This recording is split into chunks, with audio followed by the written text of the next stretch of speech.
If we have a girl, I'd love to make her a matching dress with cute fabric. If it's a boy, I'd like to teach him baseball. Yeah. Having one of each would be nice. Right. My spouse and I met at work and got married. We had always said, even before we were married, that we wanted children as soon as possible. Imagining what we'd do with our kids in the future was always a fun time. But after getting married, having kids didn't come easy for us. About 5 years in, we found out the issue was on my husband's side after some fertility tests. He started treatment, taking prescribed meds, but improvement was slow. He quit smoking and drinking, squeezed gym time into his busy schedule, paid more attention to his diet, and even started cooking with organic veggies. I did everything I could too. I quit my job with its heavy workload and night shifts for a desk job, and tried various supplements. We even prayed for a child. We worked hard on this journey together. But after 8 years of marriage, we still hadn't conceived.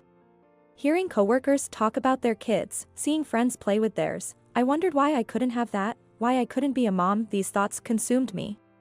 I became really down, even started keeping to myself at home. Lately, I've been getting headaches, maybe from the meds. I'm tired of trying. Maybe it's time to give up. Life without kids isn't that bad. I started skipping more and more hospital visits, half resigned. Seeing this, my husband suggested a trip. We hadn't been anywhere for a while. Let's refresh with some fresh air and good food for a change. Yes, that sounds good. I wasn't too keen, but since he offered, we decided to go. Wow, the autumn leaves in the mountains are so beautiful. It's already autumn. The serene view from the car window soothed my soul. We enjoyed delicious food at the inn, easing my hardened heart. The next day, we were having coffee in the cafe at the inn's entrance. It's pretty noisy, huh? Looks like they have a lot of guests. The inn's front desk was bustling with people lined up to check out. Being summer vacation, the inn was filled with families. Daddy, Mommy, what about souvenirs? Shall we buy some at the shop next door? Any place you want to go today? I want to go to a farm.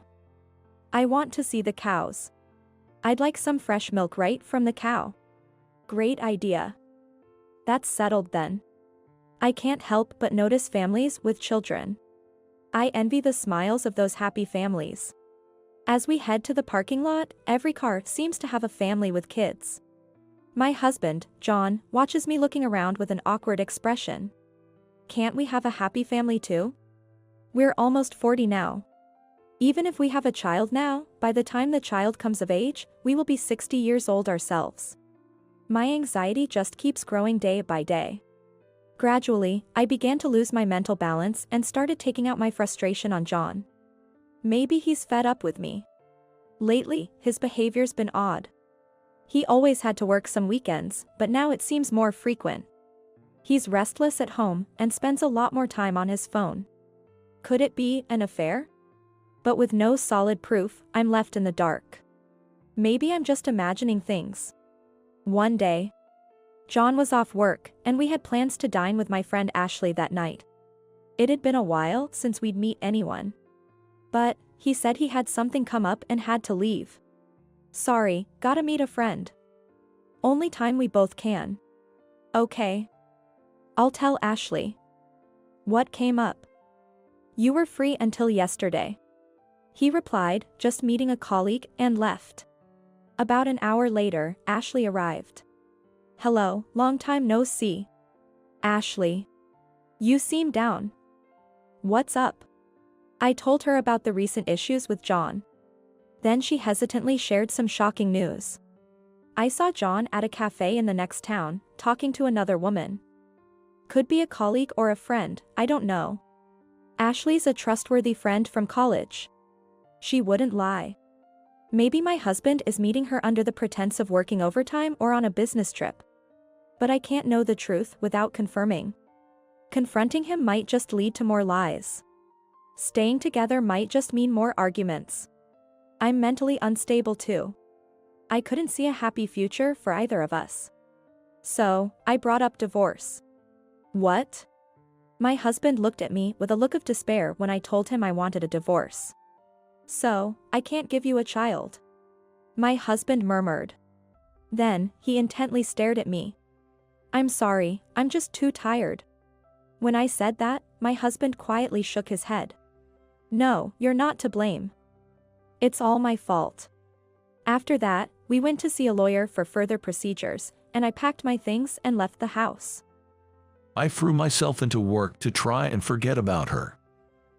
I'd be the first at the office in the morning and the last to leave at night, working alone.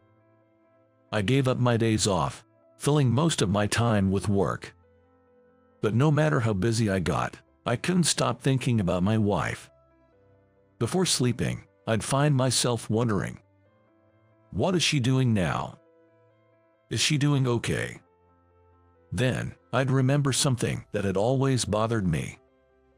Was she really having an affair? Before the divorce, I often came home to find her ending a video call. She'd quickly shut the computer, but I always saw the same middle-aged man on the screen. I never brought it up, though I was curious.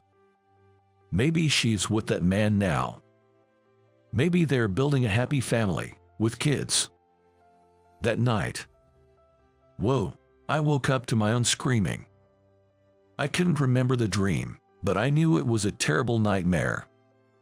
I felt a chilling cold that made me tremble. This is bad. Surprised by my unusual state, I took the next morning off work and went to hospital. They said I was suffering from excessive fatigue and stress, and advised me to take a break. After that, I felt drained, like an empty shell. I couldn't bring myself to work and decided to quit my job, citing health reasons.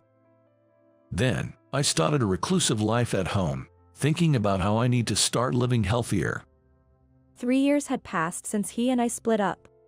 After leaving my job, I moved back to my hometown to live with my mom. I started experiencing discomfort in my lower abdomen and frequently suffered from nausea and dizziness. Given my age, it wouldn't be unusual for my hormonal balance to be off. I decided to visit a gynecologist. Dr. Smith, the gynecologist, told me something astonishing. You're pregnant. What? Incredibly, I was carrying a child. Certainly my ex-husband's. But I couldn't bring myself to tell him immediately. After the selfish way we parted, I didn't know how to face him. How could I even bring this up now? Besides, he probably has a new family by now. With these thoughts, I kept to myself, day by day. My daughter started asking, why don't I have a dad? Struggling with an explanation, I told her, Daddy is in heaven. Then, I started working in a factory during the day, leaving my daughter with my mom.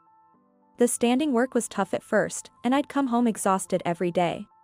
But my daughter's adorable smile was always a comfort.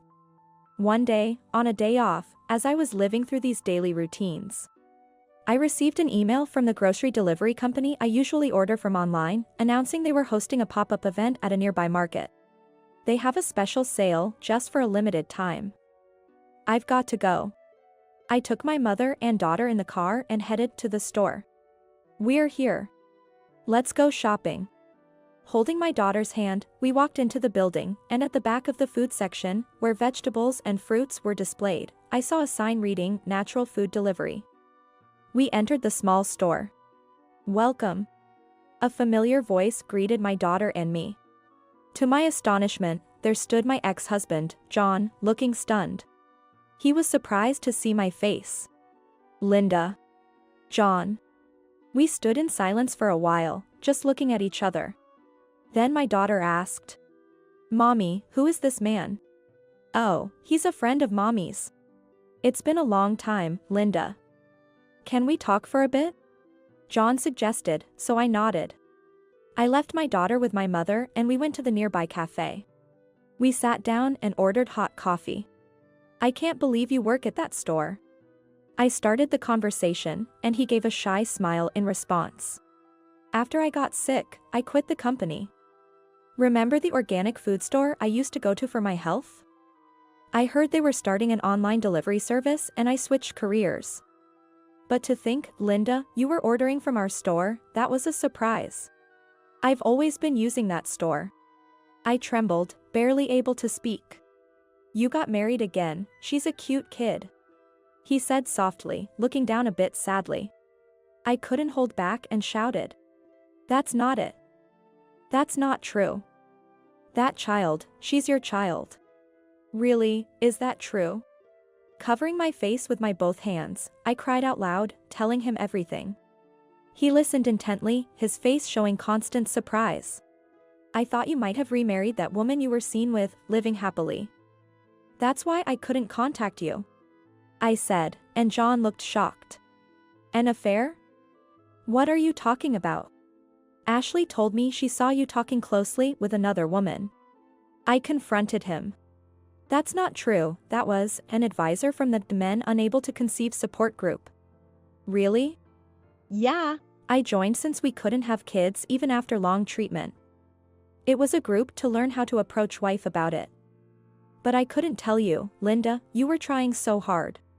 I'm so sorry. I was tired back then and couldn't think straight. I was choked up with unstoppable tears. And tears were falling from his eyes too.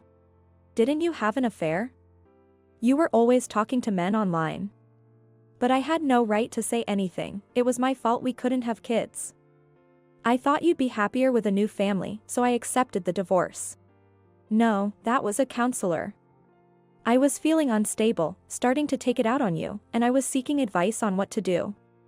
I thought I might have been making things worse, pressuring you because we couldn't have kids. So that's how it was. He looked relieved. After the divorce, I thought. I should have been more approachable to each other. I should have respected your feelings. If only we could remember the days when we were newlyweds and get back to being a close couple. But even if I think about that now, we can't start over again. That's why I couldn't contact you. But I wanted to tell you about her, and I didn't know what to do anymore. I was filled with regret, embarrassment, and apology, and the tears wouldn't stop. I'm sorry. Don't cry, Linda. He offered a handkerchief, trying to comfort me. If the misunderstanding is cleared up, then that's good. Would you consider starting over with me again? His words made me lift my face and look into his eyes. Can you forgive me? Yes. When you asked for a divorce, I thought it was because I couldn't have children, so I gave up. I accepted the divorce because I wanted your happiness. But I've never forgotten about you, Linda. I still love you. Hot tears streamed down my cheeks. I wiped them with the handkerchief he lent me and said, "Thank you." Hey, Daddy. Was it hard coming back from heaven to our house? Our daughter, who thought her father had gone to heaven, asked him with a puzzled look. Well, it was a bit difficult. But Mommy came to meet me halfway, so I could find my way back home. Our daughter said with a smile, "That's good." I exchanged smiles with my husband. We had our ups and downs, but I'm glad we talked everything through. Now, we're living a happy life as a family of 3.